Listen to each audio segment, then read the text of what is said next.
What's up, Sooner softball fans? Welcome to the Sooner Surge podcast that tells it like it is.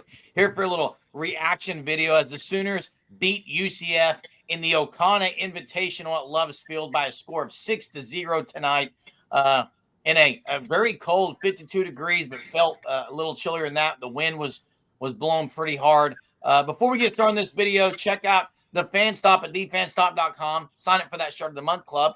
Use code SURGE, get 10% off your first 3 months, and sign up, and you'll get that special Memorial Day May shirt that'll be here next month in May. There it is right there, right in front of you. Sign up by April 20th. Also, make sure you subscribe to our channel here on YouTube. You turn on your notifications, you like and comment.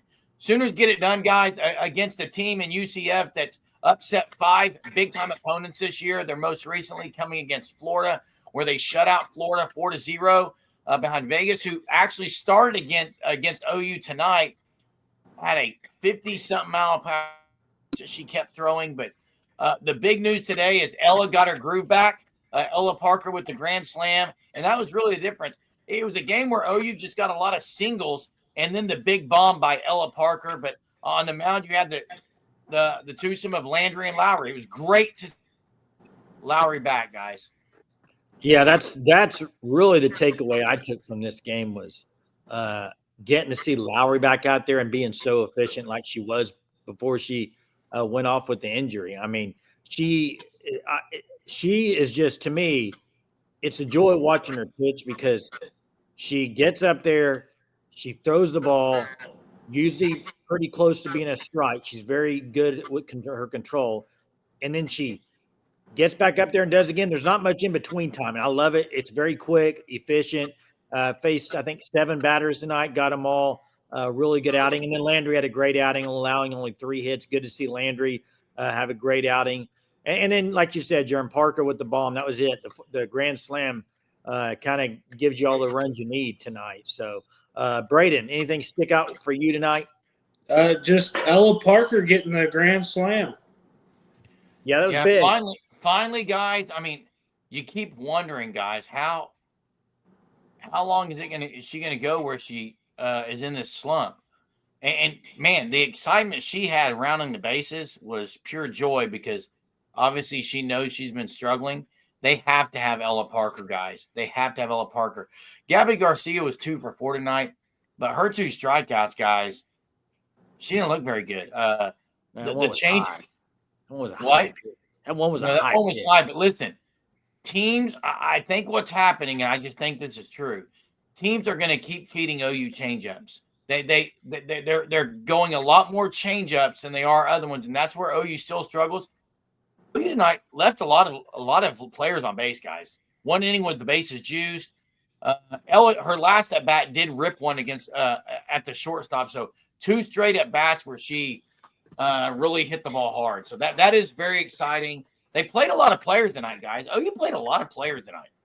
Well, and I think this team, with how young they are and trying to get a lot of people some rotations, I think you're better off right now, OU, especially in games like this. You're better off playing a 7-inning game than run rolling the team. I really do. I mean, go out there and beat them in 5 innings. I mean, 2 more innings of being able to see Lowry pitch is big. I mean, I think you can take away from that. And same way with playing some of these players that gets extra at bats or whatever it may be. The more at bats, the more pitches you can get right now in games that you're going to win, but go 7 innings instead of 5. I think it's beneficial for this team. We'll see tomorrow who they roll out there. I mean, are you guys, Braden, who do you think is going to be on the mound for Oklahoma tomorrow? You think it's going to be Deal? You think it's going to be Lowry? You think it's going to be Bella Smith? I think it's going to be Audrey Lowry. I really don't. Listen, and because Braden, I think she came back for the first time, and she pitched what 5 really 2 1/3 inning. Well, she only threw like 20-something pitches. 20-some pitches.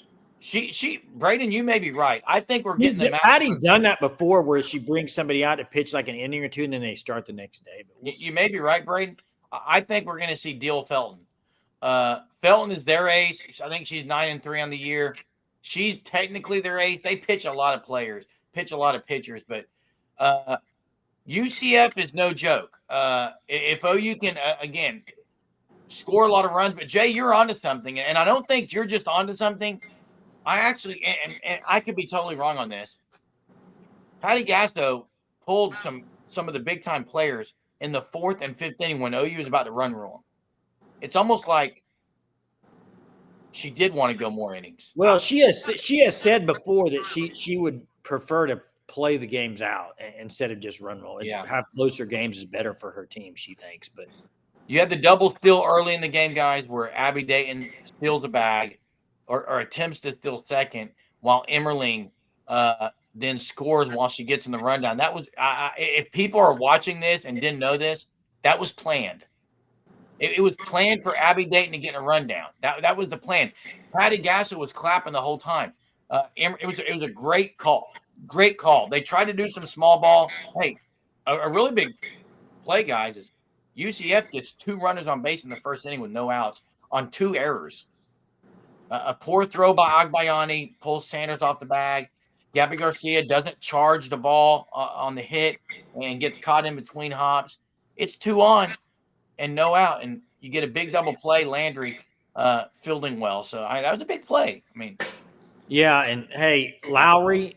I want to speak a little bit on Lowry here. Lowry, I mentioned earlier about how efficient she is, but what she has, I think, that makes her so good is her ball moves. Like just on her normal fastball, she has a little movement at the end, and it's hard to get just the bat clean on the ball with her. I just think she has such good stuff, and she's very good about putting it in good spots. I mean, she's for a true freshman have the control she does.